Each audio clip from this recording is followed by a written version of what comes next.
Saudari dan saudara yang terkasih dalam Kristus, selamat sore, selamat berhari Minggu. Kita akan melanjutkan pembelajaran kita mengenai Abraham. Kemarin kita sudah selesai dengan Lot. Sekarang kita akan kembali melihat kisah Abraham. Tapi sekarang mari kita mulai dulu doa malaikat Tuhan pada hari ini. Demi nama Bapa dan Putra dan Roh Kudus. Amin. Maria diberi kabar oleh malaikat Tuhan bahwa ia akan mengandung dari Roh Kudus. Salam Maria, penuh rahmat Tuhan sertamu, terpujilah engkau di antara wanita, dan terpujilah buah tubuhmu Yesus. Santa Maria Bunda Allah, doakanlah kami yang berdosa ini, sekarang dan waktu kami mati. Amin. Aku ini hamba Tuhan, terjadilah padaku menurut perkataanmu. Salam Maria, penuh rahmat Tuhan sertamu, terpujilah engkau di antara wanita, dan terpujilah buah tubuhmu Yesus. Santa Maria Bunda Allah, doakanlah kami yang berdosa ini, sekarang dan waktu kami mati. Amin. Sabda sudah menjadi daging dan tinggal di antara kita. Salam Maria, penuh rahmat Tuhan sertamu, terpujilah engkau di antara wanita, dan terpujilah buah tubuhmu Yesus. Santa Maria Bunda Allah, doakanlah kami yang berdosa ini, sekarang dan waktu kami mati. Amin. Doakanlah kami ya Santa Bunda Allah, supaya kami dapat menikmati janji-janji Kristus. Marilah kita berdoa. Ya Allah, karena kabar malaikat kami mengetahui bahwa Yesus Kristus Putramu menjadi manusia, curahkanlah rahmat-Mu ke dalam hati kami, supaya karena sengsara dan salibnya, kami dibawa kepada kebangkitan yang mulia, sebab Dialah Tuhan dan pengantara kami. Amin. Sekarang kita akan kembali fokus kepada Abraham. Jadi kisah Lot sudah selesai dengan keturunannya. Sekarang kita kembali kepada Abraham. Kalau saudari dan saudara sekalian ingat kisah ketika Abraham mengungsi ke Mesir, lalu ada ketakutan bahwa istrinya akan diambil istri oleh raja setempat karena kecantikannya. Situasi yang sama terjadi sekarang. Jadi pada bab 20 ini bisa kita bagi menjadi 5 bagian. Jadi ayat 1 sampai dengan 2, kemudian ayat 3 sampai dengan 7, dan seterusnya. Sekarang saya mulai bagian pertama, ayat 1 sampai dengan ayat 2. Lalu Abraham berangkat dari situ ke tanah Negeb, dan ia menetap di antara Kadesi dan Syur. Ia tinggal di Gerar sebagai orang asing. Oleh karena Abraham telah mengatakan tentang Sarah istrinya, "Dia saudaraku," maka Abimelek raja Gerar menyuruh mengambil Sarah. Saudari dan saudara yang terkasih dalam Kristus, kita baru saja mendengar bagian awal dari bab 20. Sarah diambil oleh Abimelek raja Gerar. Diceritakan di awal, Abraham berpindah lagi berangkat ke tanah Negeb. Jadi berangkat dari mana? Ya kemungkinan dari Mamre dekat Hebron. Meskipun kemarin pada bagian akhir bab 19 ketika dikatakan Abraham kembali ke tempatnya tidak disebutkan. Tapi dari cerita sebelumnya kita tahu bahwa Abraham menetap di Mamre dekat Hebron. Nah, kita berasumsi sekarang Abraham pindah lagi dari situ ke tanah Negeb. Lalu dia menetap di antara Kadesi dan Syur. Nah, ini di mana ini? Ini di bagian selatan Kanaan, selatan Palestina. Perpindahan itu hanya pengantar saja, karena kemudian inti ceritanya ada di ayat 1b sampai dengan 2, yaitu ketika Abraham dan Sarah tinggal di wilayah bangsa Gerar. Jadi mereka menetap di antara Kadesi dan Syur, yaitu di tempat bangsa Gerar. Kemudian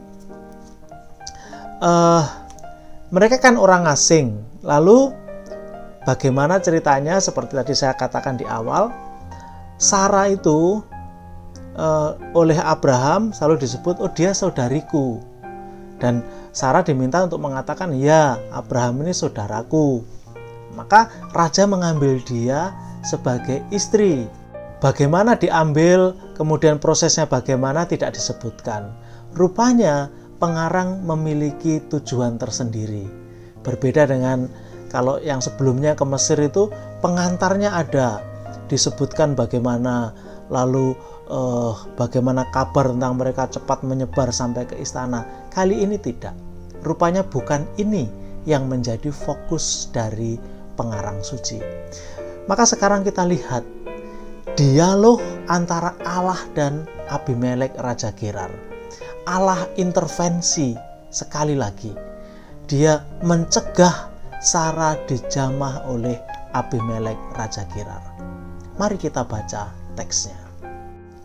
Tetapi pada waktu malam Allah datang kepada Abimelek dalam suatu mimpi serta berfirman kepadanya, "Engkau harus mati oleh karena perempuan yang telah kau ambil itu, sebab ia sudah bersuami."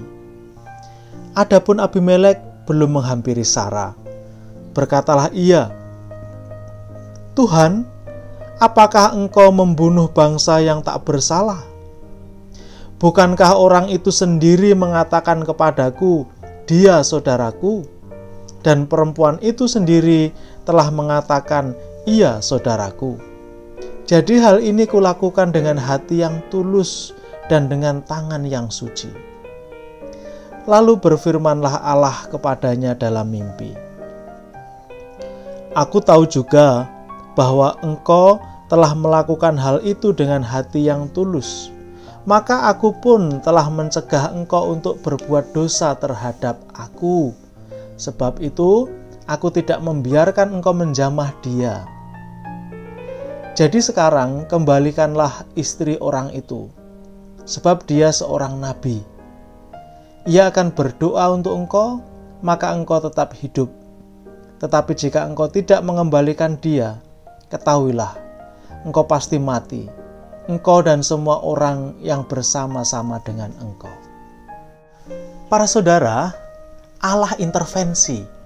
Sebelum Abimelek menjamah Sarah, Allah datang mencegah dengan mengatakan akan menghukum, memberi tulah kematian bagi sang raja, juga kepada seluruh istana kerajaannya, kalau dia berani menjamah Sarah, karena Sarah sudah bersuami.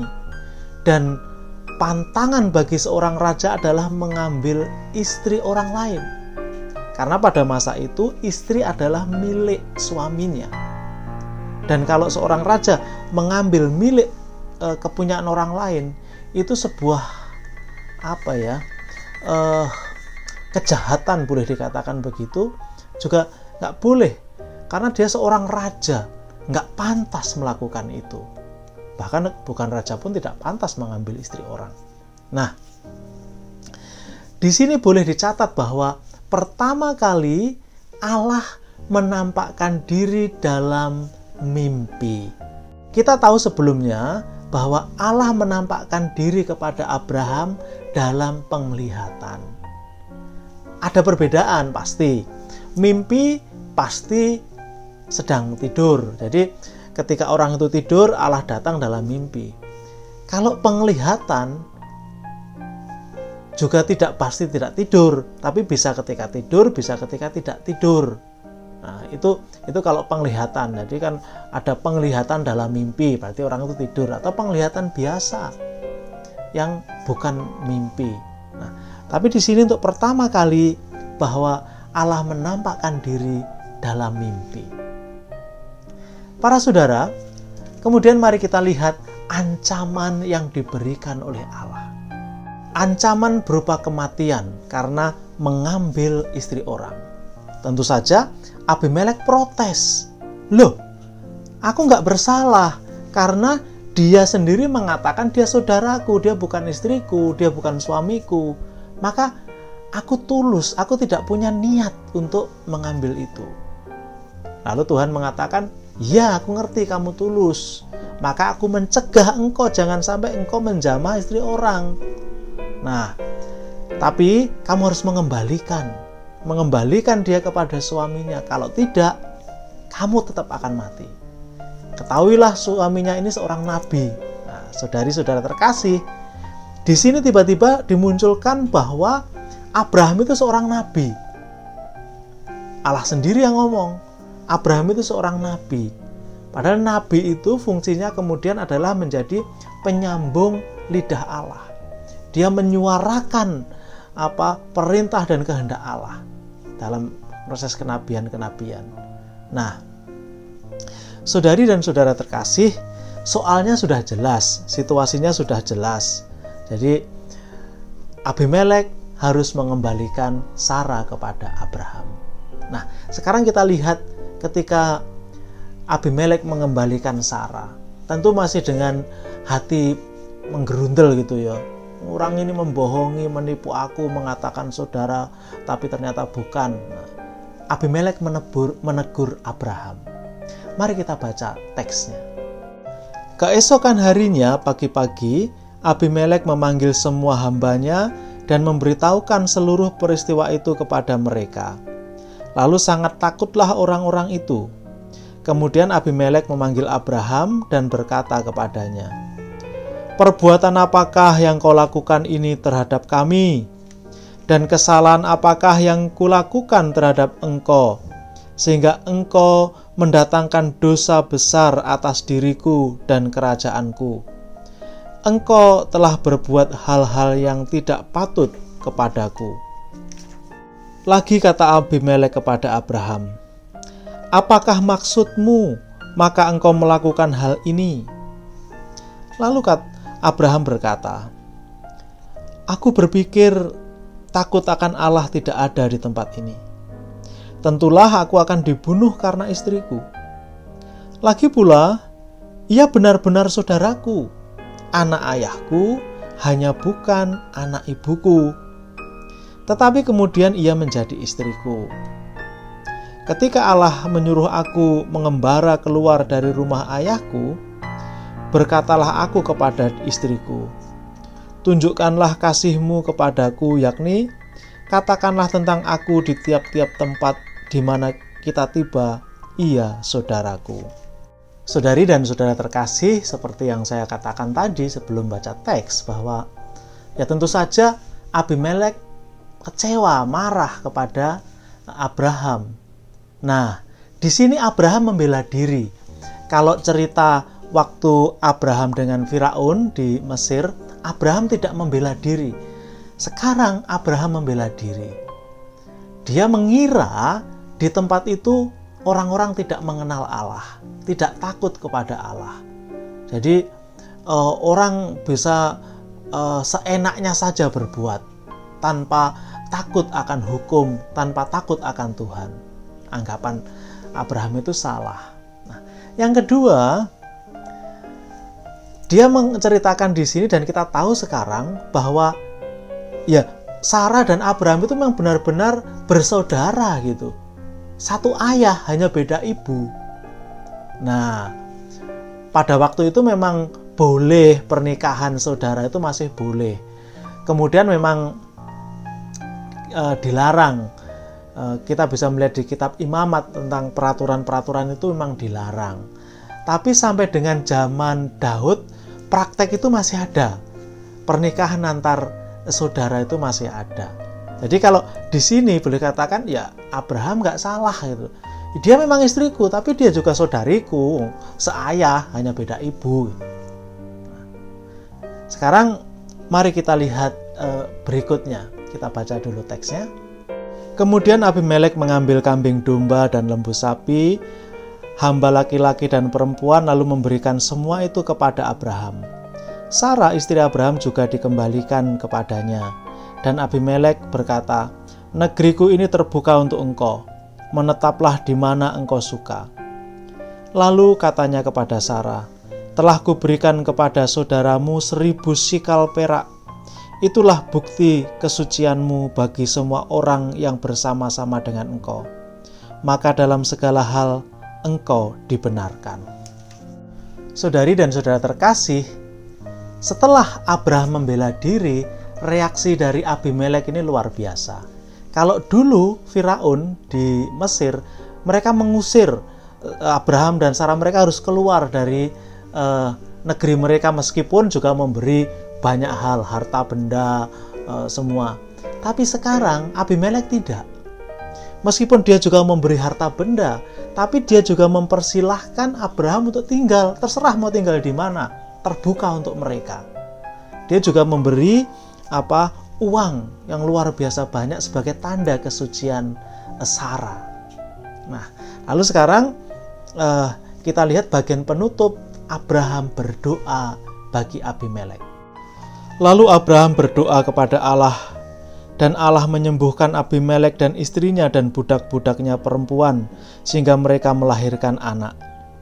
Sebab tadinya Tuhan telah menutup kandungan setiap perempuan di istana Abimelek karena Sarah, istri Abraham itu.